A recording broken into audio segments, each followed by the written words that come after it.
Shalom, bien-aimés, que Dieu vous bénisse abondamment. Nous sommes là avec un autre numéro de l'émission ou de prédication intitulé « Tu as besoin de quelqu'un ». Donc, en te regardant dans les yeux, je voudrais te dire « Tu as besoin de quelqu'un ». Que tu sois faible, que tu sois fort, que tu sois pauvre, que tu sois riche, que tu sois marié ou célibataire, que tu sois chrétien ou païen, dans la vie sur cette terre, tu as besoin de quelqu'un. Et c'est tout un grand message que nous allons décortiquer pour révéler que tout un chacun de nous, quelle que soit sa hauteur, sa grandeur, sa largeur, sa longueur, a des faiblesses, a des domaines qui sont utiles ou qui nécessitent qu'il y ait quelqu'un. Que Dieu te bénisse.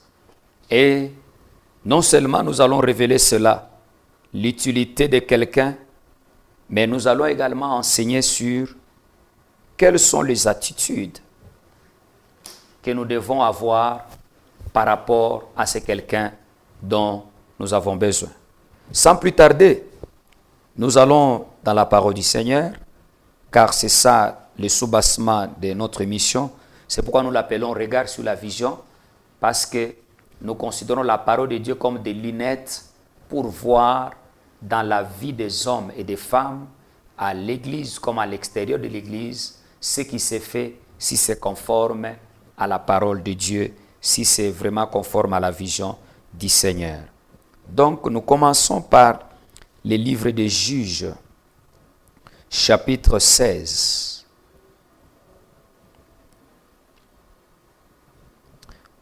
Nous lisons à partir du verset 28. Juges, chapitre 16, nous lisons seulement le verset 28 jusqu'à 29. Ou bien nous commençons par 26 pour une bonne compréhension. 26. Alors Samson demanda au jeune homme qui le conduisait par la main, « Guide-moi, fais-moi toucher les colonnes qui soutiennent l'édifice pour que je puisse m'y appuyer. » Or, les bâtiments étaient remplis d'hommes et de femmes. Tous les princes des Philistins s'y trouvaient. Et sur la terrasse, il y avait 3000 personnes environ, hommes et femmes, qui regardaient Samson les amuser. Samson pria Dieu et dit, « Seigneur Dieu, je te prie, interviens à ma faveur. Rends-moi ma force une dernière fois, ô Dieu, pour que je me venge en une fois des Philistins pour la perte de mes deux yeux. » Vous connaissez Samson, un homme puissant, un homme grand, quelqu'un qui fait la terreur dans une nation, pas la terreur à une famille, mais la terreur à une nation. Quand il entre chez les Philistins, là, ils ont peur. Sa présence dans le camp des enfants d'Israël faisait peur chez les Philistins. Un homme oint par Dieu comme libérateur pour terrasser, tabasser, humilier le Philistin. Mais, comme nous le savons, à cause des faiblesses de la chair, par manque d'observation, des conditions de Dieu liées à sa force, il est tombé dans le camp des gens qu'il était en train de frapper tous les jours, mais ces jours-là, il est tombé dans leurs mains. Parce que comme vous le savez en parenthèse, il y a des instructions que Dieu donne qui sont d'ordre général. Dieu les donne à tout le monde. Et il y a également des instructions que Dieu donne qui sont d'ordre individuel. Quand vous lisez la Bible, il n'y a nulle part où on dit que couper les cheveux c'est mauvais. Même Jésus coupait les cheveux. s'il pouvait couper, puisqu'il n'y avait pas une instruction qui lui interdisait de couper les cheveux. Toi et moi, nous allons au salon chaque jour, chaque week-end.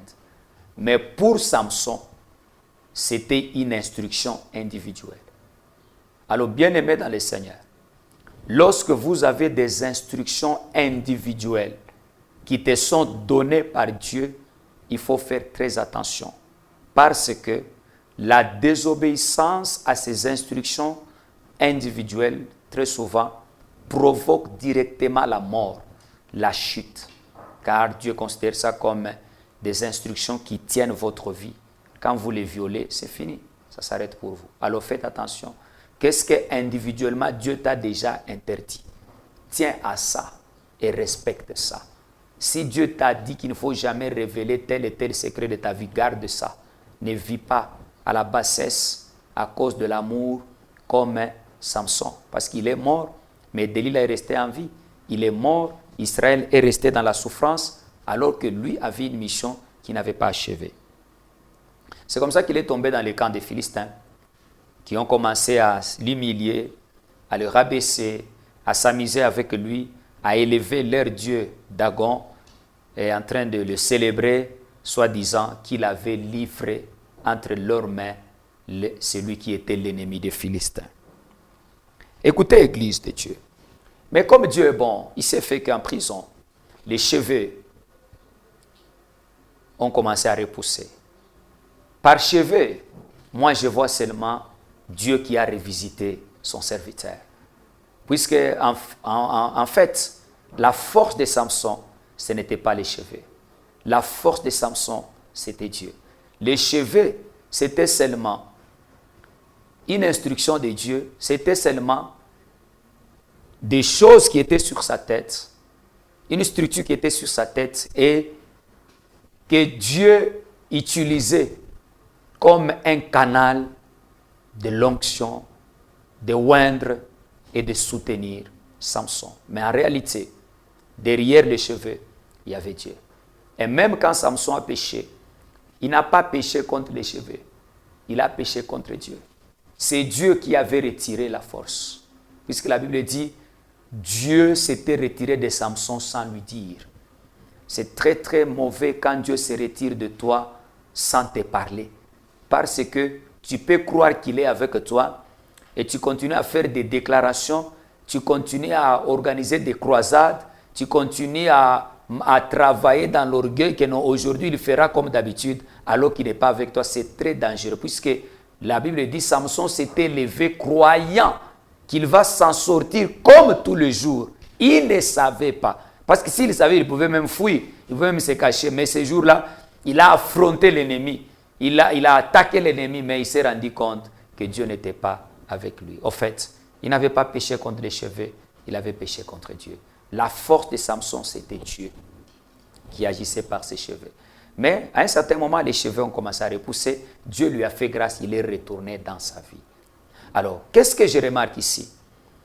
Il doit faire une prière. Samson a fait une prière dans cette salle remplie de princes, dans cette salle remplie de notables philistins. Samson a commencé à prier. Mais sa prière devait avoir un soubassement. Parce qu'il voulait se venger. Il voulait renverser les bâtiments. Il a fait la prière, oui. Dieu était avec lui, oui. Il était fort déjà à ce moment-là en prison, oui. Il a senti, quand il fait cette prière-là, oui, il a senti réellement avant de la faire que oui, il était connecté. Mais il lui fallait quelqu'un. Il lui fallait quelqu'un. C'est quelqu'un-là, c'est un jeune qui les conduisait comme ses yeux étaient troués, qui les conduisait. C'est auprès de ces garçons que Samson, premièrement, a tiré l'information qu'il y a des colonnes qui soutenaient. Est-ce un bâtiment qu'il connaissait avant? Est-ce qu'il connaissait ces bâtiments? Ou il ne les connaissait pas? Mais parce qu'il a dit aux jeunes garçons de les conduire et de lui permettre à toucher les colonnes qui soutenaient les bâtiments. Et c'est ce garçon qui l'a conduit. Les garçons avaient comme travail de les conduire pendant qu'ils s'amusaient, qu'ils dansaient, mais les conduire aux colonnes, ça c'est Samson qui a demandé ça. Puisque les garçons n'étaient pas au service de Samson. Les garçons, au fait, c'était un garçon qui était au service des Philistins et qui les aidait à faire circuler, qui était un guide. C'est comme quand nous allons au zoo, quand nous allons au parc, quand nous allons dans une ferme où il y a des animaux, il y a toujours les guides. Les guides là, il nous conduit, mais il est au service des responsables. C'est comme ça que ces garçons étaient au service des Philistins. Il a aidé Samson à les conduire vers les colonnes. Et il a aidé Samson à savoir que le bâtiment est soutenu par des colonnes. Et ça a aidé maintenant Samson en recevant le soutien, l'exaucement de la prière, de renverser ces bâtiments. Ça a été un support, puisque oui, il a demandé à Dieu la force. Dieu lui a donné cette force. Sûrement, lorsqu'il tient les colonnes, il sentait en lui cette présence de Dieu. Il savait que oui, ce bâtiment, je vais le renverser. Mais la force ne suffisait pas. La prière à elle-même ne suffisait pas. La relation avec Dieu ne suffisait pas. Il fallait un petit garçon pour les conduire. Là où il y a les poteaux, et lui indiquer qu'il y a des poteaux. Parce que c'est ce garçon qui l'a aidé. Oh mon frère et ma soeur, toi qui me suis, tirons un peu d'instruction sur l'histoire de Samson. Un grand homme, un grand serviteur de Dieu, un homme que Dieu utilise dans la connaissance et dans la force, un homme qui faisait peur à une nation. Même quand nous disons que l'armée américaine elle est forte, mais on parle de l'armée, on ne parle pas d'un individu. On ne parle pas d'un individu, puisque dans la Bible, Dieu, par sa force, donnait à un individu la force d'une armée, mais il la donne à un individu. Lorsqu'il dit par exemple à Gédéon, tu battras Madian comme un seul homme. C'est qu'il prend la force d'une armée, puisqu'on ne peut pas vaincre une nation en tant qu'individu. On peut vaincre une nation en tant qu'armée, en tant que puissance lorsqu'on envoie l'armée. Mais Dieu prend la force d'une armée. Il la donne à un individu et l'individu constitue à lui-même toute une armée capable de renverser une autre armée, une autre nation. Parce que Dieu est capable de faire ça. Oh bien-aimé, quand Dieu prend la force d'une armée, il te donne. Tu peux faire ce qu'en réalité l'individu ne peut pas faire. Tu peux faire ce que 10 personnes, ce que 1000 personnes peuvent faire. Mais par la force de Dieu, tu peux le faire seul. C'est comme ça, Samson était. Un homme fort, puissant, capable. Un homme qui a un CV qui fait peur. Un champion des champions. Quelqu'un qui a eu à détruire, à humilier les Philistins, à les battre. Quelqu'un qu'on craignait, c'est le Philistin. Voyez seulement, chez les Philistins, là, quand on a arrêté Samson, on a organisé la fête. Donc, autant les notables, les princes pouvaient se réunir pour des fêtes nationales, autant on s'est réunis pour célébrer Dagon, leur dieu, parce que Samson était tombé dans leurs mains. Quel est cet ennemi qui tombe dans la main des gens et qui provoque la fête nationale? C'est que Samson n'était pas n'importe qui. Samson était un grand. Et lorsqu'il tombe dans les mains des Philistins, c'était une fête. C'était la gloire. C'était une grande joie pour eux. Mais les jours de la vengeance de Samson, les jours qu'il se venge, Le jour que Samson renverse les colonnes, qu'il tue les Philistins, et la Bible souligne ce jour-là, il a tué plus de Philistins qu'il n'en a tué avant sa mort. Mais quand nous voyons la structure de son combat, la disposition qu'il a prise sous les balcons, dans les palais, les colonnes qu'il a touchées, quand nous voyons comment il est arrivé aux colonnes, nous voyons à côté de lui un petit garçon, faible, qui n'avait pas la force de Samson. Peut-être qu'il n'avait pas une histoire, mais qui est entré dans l'histoire parce qu'il a aidé Samson. Parce que Dieu l'a mis à côté de Samson pour l'aider. Tu peux être fort, tu peux avoir un grand nom. Mais je voudrais te dire, tous les grands ont toujours des faiblesses. Il n'y a aucun grand qui n'a pas une faiblesse.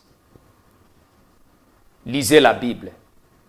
Il n'y a pas un homme sur la terre qui peut vivre sans avoir besoin de quelqu'un. Il n'y en a pas.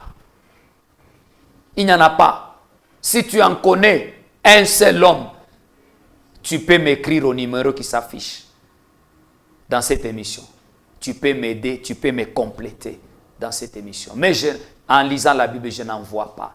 Car l'homme, même dans sa grandeur, même dans sa hauteur, l'homme, même dans ses influences, a toujours des faiblesses qui font qu'il est homme. Qui font qu'il soit homme et qu'il est homme. Et parce qu'il y a toujours une faiblesse qui peut arriver, qui peut marcher avec ces grands-là, ces puissants-là, a besoin de quelqu'un. Tu as besoin de quelqu'un, mon frère. Quel que soit ton niveau, ton influence, quelle que soit ta capacité, quelle que soit la grandeur que tu as besoin, comme Samson, peut-être de quelqu'un qui peut aussi te guider. Peut-être de quelqu'un qui peut tenir tes mains pour les poser aux colonnes. Ne dis pas avec orgueil, non, moi je n'ai pas besoin des gens. Moi je me suffis. Partez. Non, tu as besoin. Tu as besoin. Ici, Samson n'est pas dans son moment de gloire. Samson est en train de traverser le moment le plus mauvais de sa vie. Mais dans ce moment-là, il prie quand même. La force qui le saisissait, l'a ressaisi. Il a fait l'exploit là. Mais c'était en tant qu'un homme faible. Puisqu'il était entouré de ses ennemis, il avait les yeux troués. Il ne pouvait pas voir. Un garçon l'a aidé. Et l'attitude que nous trouvons chez Samson, qui est utile, c'est laquelle? C'est d'accepter ces moments de faiblesse. Il y a des faiblesses qu'il faut accepter. Puisque quand tu acceptes certaines faiblesses, tu accepteras aussi l'aide. Il a accepté qu'il était fauteur, qu'il ne voyait pas. Il s'est laissé guider par ces petits garçons. Il a profité du guide de ces petits garçons pour être guidé aux colonnes, afin que les colonnes lui servent à exercer ce qu'il avait demandé à Dieu. Tuer les Philistins, renverser les bâtiments. Il a accepté. La deuxième des choses, il a demandé qu'on puisse l'aider à saisir les colonnes. Il a demandé. Ça, c'est l'attitude de quelqu'un qui veut refaire grand, mais en acceptant dans la faiblesse de se laisser guider, de se laisser orienter. Tu peux être un grand, ou tu étais un grand et aujourd'hui tu es dans la faiblesse. Tu as besoin de guides. Tu as besoin aussi d'être orienté. Il avait la force, mais il était aveugle. Tu peux avoir la force, mais tu es aveugle. Tu peux avoir la force de la prière. Dieu peut t'exaucer, mais tu es aveugle. Tu as besoin de quelqu'un pour te conduire dans ces domaines où tu veux voir ou dans ces domaines où tu peux exercer.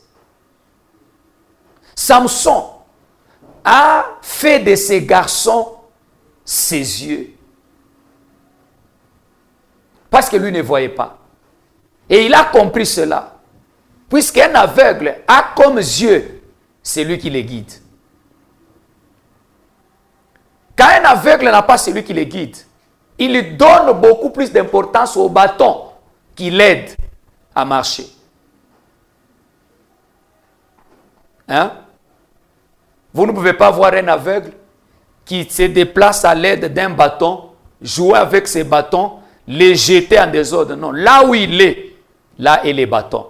Là où il dort, là est les bâtons. Il peut oublier même autre chose, même l'argent, mais il ne peut pas oublier les bâtons. Parce que les bâtons lui servent de guide, lui servent des yeux, ça lui sert de mouvement.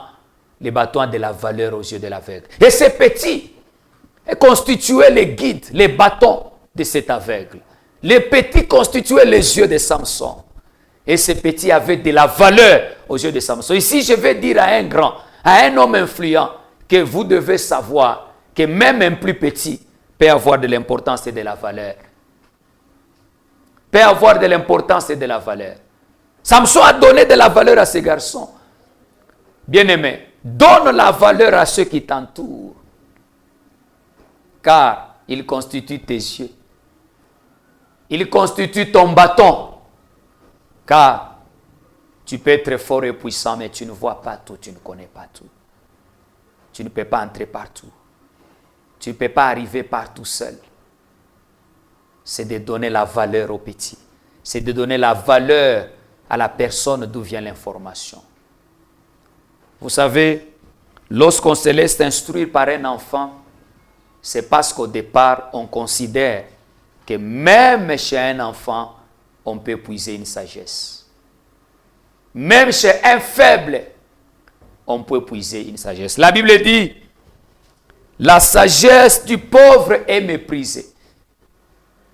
C'est méprisé par les aveugles. C'est méprisé par les orgueilleux. C'est méprisé par les gens qui se croient riches, qui ne regardent qu'à la richesse, mais qui ne veulent pas puiser dans les pauvres une sagesse. Quand la Bible dit la sagesse du pauvre est méprisée, ce n'est pas nécessairement que la Bible veut que tout le monde soit riche. La Bible, au contraire, Dieu a compris que les gens sont distraits. Ils regardent les apparences. Ils regardent que le pauvre n'a pas de matériel, il n'a pas d'influence, et par conséquent, il n'a pas quelque chose d'important. Oh mon Dieu. Écoute-toi qui me suis. Quelqu'un peut manquer les véhicules que tu as. Quelqu'un peut manquer les parcelles que tu as. Quelqu'un peut manquer l'intelligence que tu as. Quelqu'un peut manquer les relations que tu as. Il peut manquer l'argent que tu as, mais il peut avoir la sagesse. Peut-être que tu n'as pas. Il peut avoir une information. Peut-être que toi, tu n'as pas. Et à cause de cela, tu dois donner de la valeur aux pauvres, tu dois donner de la valeur aux faibles, puisque dans cette faiblesse, il y a une valeur. Il y a une intelligence. Il y a une sagesse. Il y a une sagesse. Quand tu vas sur la route, à pied, et puis curieusement tu vois un homme qui s'arrête avec une belle voiture. Ah bonjour. Même la façon que tu vas répondre avec beaucoup de respect. Parce que l'apparence de cet homme, parce que l'atmosphère de cet homme, l'habillement, l'éclat que tu vois, les véhicules que tu vois, ça te frappe déjà. Ça te fait voir que non, cet homme a de la valeur à cause de bien. Mais or, la valeur ne commence pas par le bien. La valeur, elle est d'abord spirituelle. La valeur, elle est d'abord cachée. Mais quand sur la même route, tu rencontres quelqu'un d'autre qui t'arrête. Bonjour papa, bonjour maman. Qui n'a pas de véhicule. Est-ce que tu vas t'arrêter? Parce que pour toi, dans cet homme, il n'y a rien d'important. Parce que tu vois son aspect. Voilà pourquoi la Bible dit en Ésaïe, je crois 50 ans, la Bible dit, il n'avait ni beauté ni éclat pour attirer nos regards. Donc Jésus n'est pas venu avec l'apparence qui attire. Alors, il était Dieu.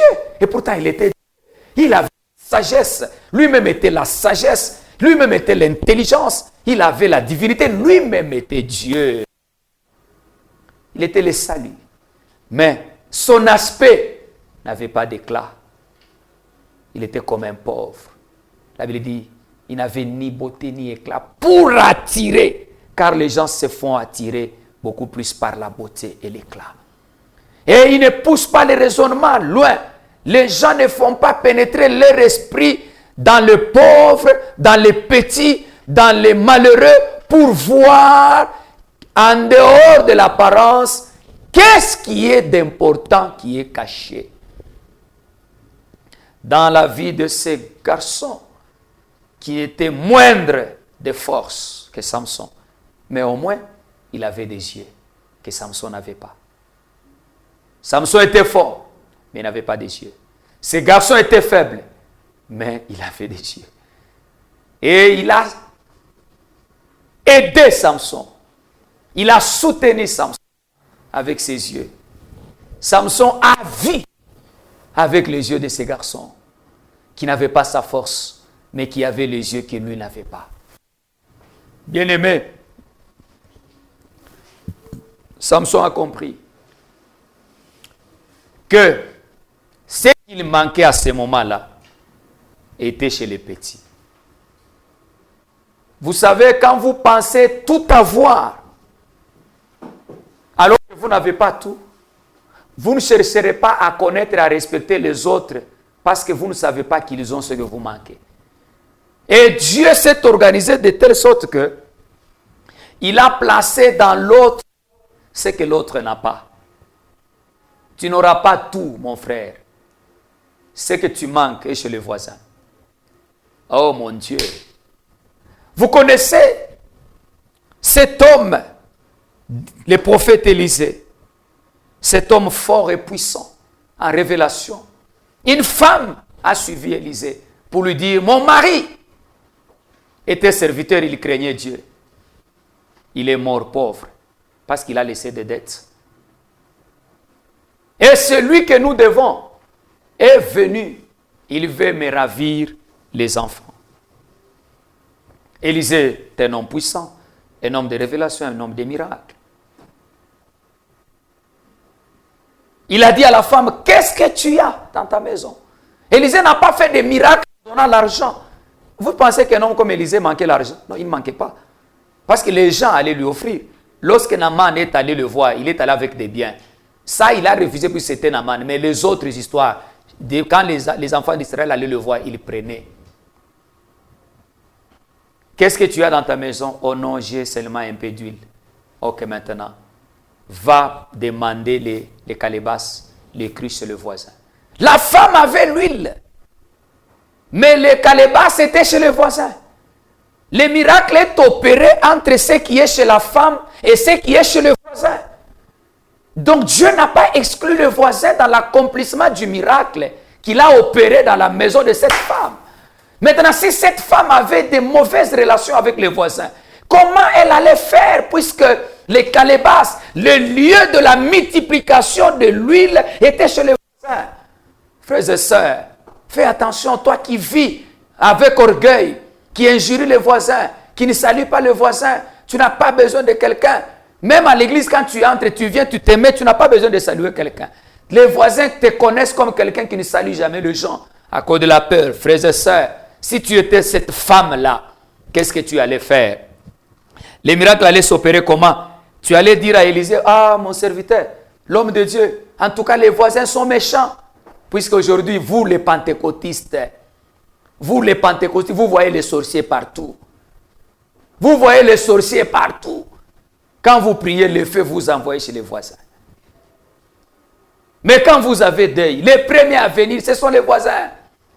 Quand vous êtes malade, écoute bien aimé, les frères les plus proches, ce n'est pas le frère de ta famille, c'est les voisins. Puisque le jour que les problèmes arrivent, même quand tu appelles, avant que le docteur n'arrive, que ta mère, ton père, ton frère n'arrive, qu'est-ce qu'il y a? Il y a les voisins qui sont là. Nous voyons partout ici, quand vous commencez seulement à pleurer, vous avez deuil. Les premiers à venir s'enquérir de la situation, ce sont les voisins. Maintenant, toi qui les renvoies les feux, tu vas faire quoi? Tu vas commencer à leur envoyer le feu en pleurant. Tu vas leur dire non, vous n'entrez pas, vous n'entrez pas. Ah, bien aimé, vous savez, j'ai appris des choses.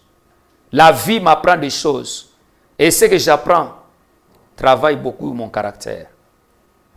Je vois les gens qui sont riches, généralement, ils se mettent dans des conforts, murs élevés, barrières élevées avec fil balbelé. Mais je vois ces mêmes personnes-là, les jours du deuil, la barrière grandement ouverte. Donc, tout le monde peut venir nous consoler.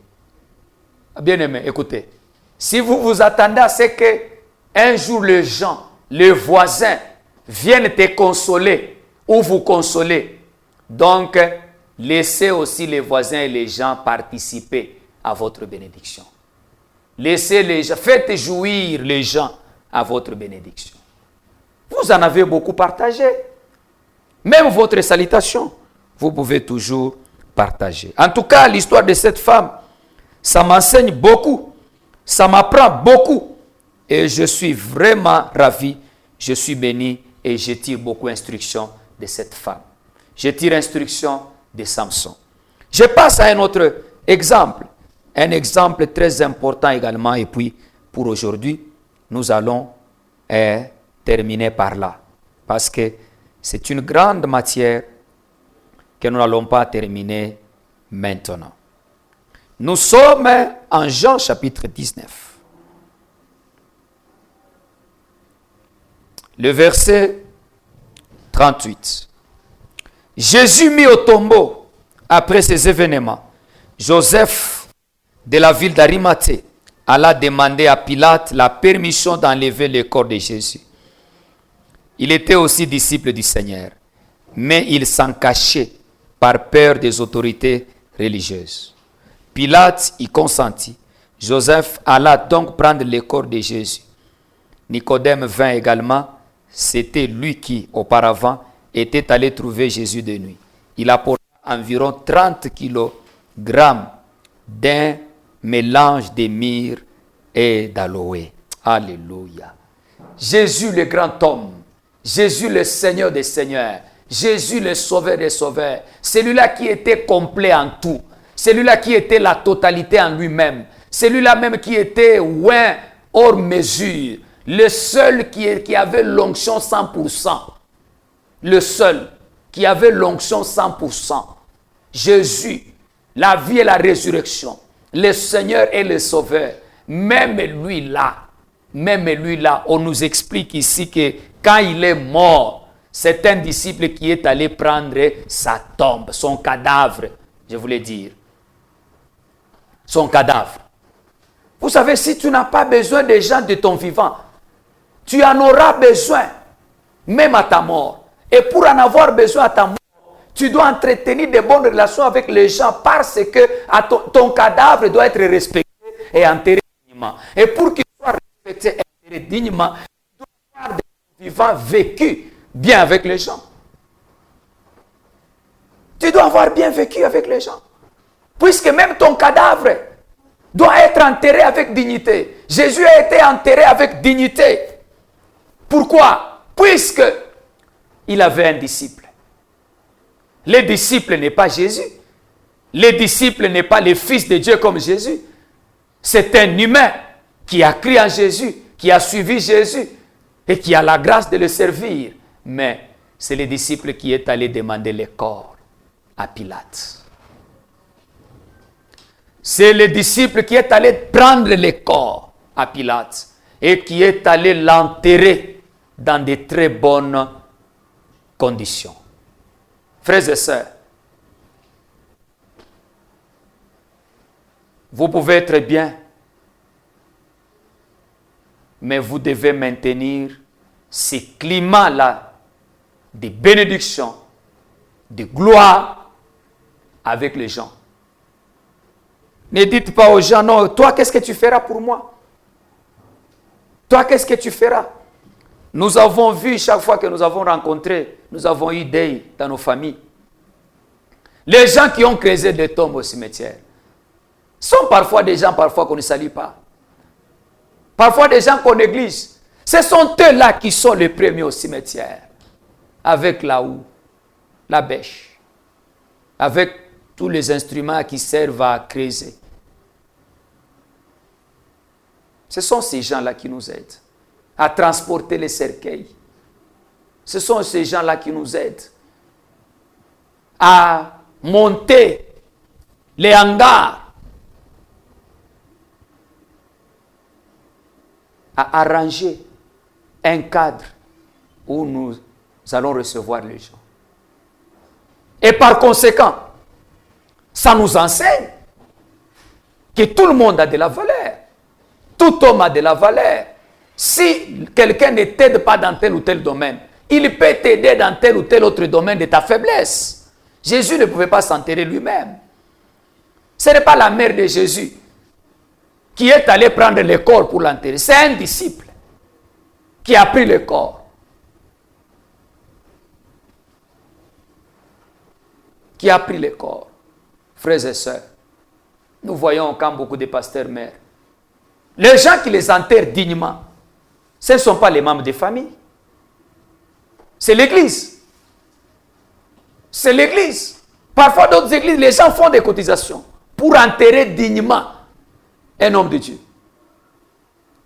Tout ça, ça doit enseigner aux hommes de Dieu. Ça doit enseigner aux hommes qui sont élevés. Ça doit enseigner aux hommes qui sont puissants que les autres, dans un domaine ou dans un autre, de notre vivant ou après notre vivant, après notre mort, ils sont utiles, ils peuvent nous aider, même en nous enterrant dignement.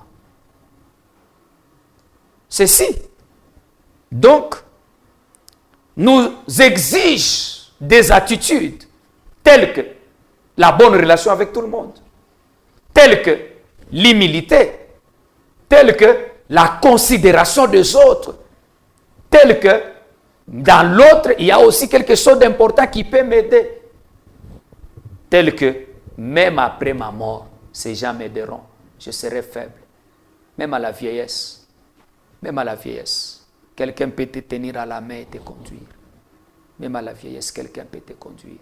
Puisqu'il y a des moments où, même à la vieillesse, tu n'auras pas la force de rouler les véhicules, de monter dans un avion.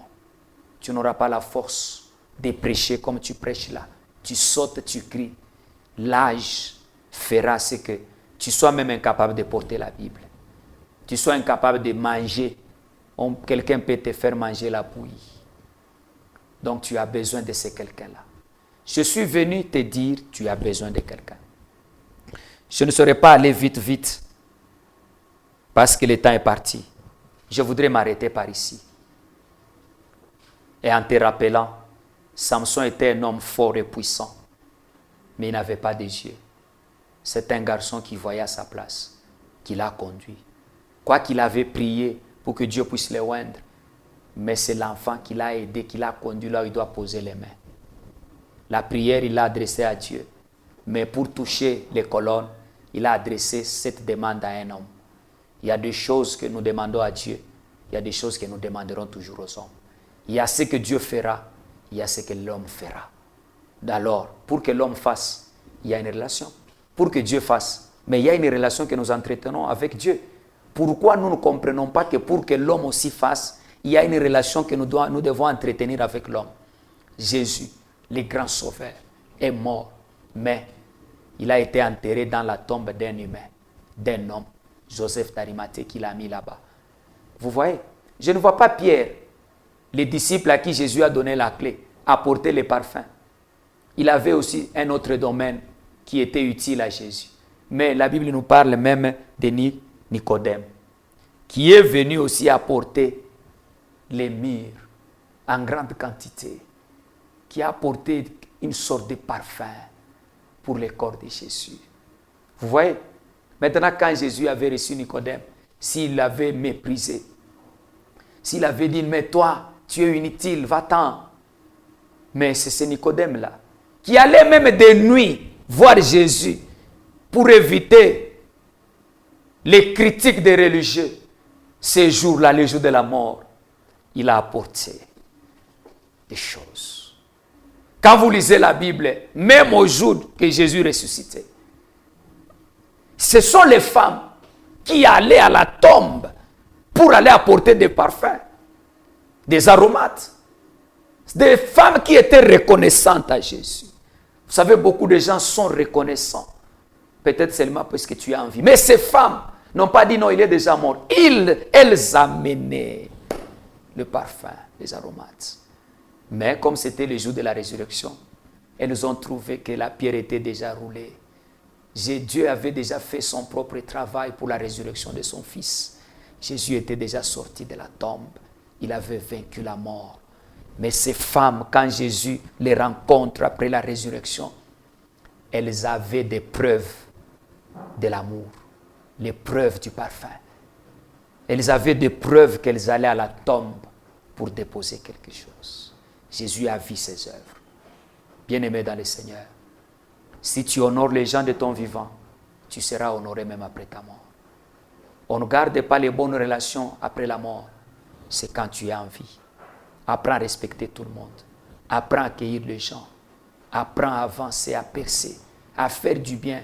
Même dans un pauvre, même dans un enfant, Dieu peut cacher la sagesse. Que cette pensée puisse t'aider, que ça puisse m'aider. Tu as une question, tu as une pensée, tu as à nous ajouter. Il y a le numéro. Il y a le numéro. Sous Pasteur Daniel Kayembe. Pasteur Daniel Kayembe. Vous pouvez nous trouver sur Facebook. Vous pouvez nous trouver sur YouTube. En vous abonnant à notre chaîne, ça vous permet de recevoir nos publications. Je sais que vous aimez cette émission puisque vous m'aimez d'abord moi-même. Et vous allez vous abonner à ma page afin de commencer à partager avec moi ma petite connaissance, mes petites publications. N'hésitez pas surtout de partager. Toi qui viens de me suivre, entre déjà sur YouTube. Tu vas suivre, il y a beaucoup de prédications. Tu peux les partager avec les gens, les membres de ta famille et avec beaucoup de gens. Soyez bénis. Que la grâce de Dieu soit avec vous. Amen.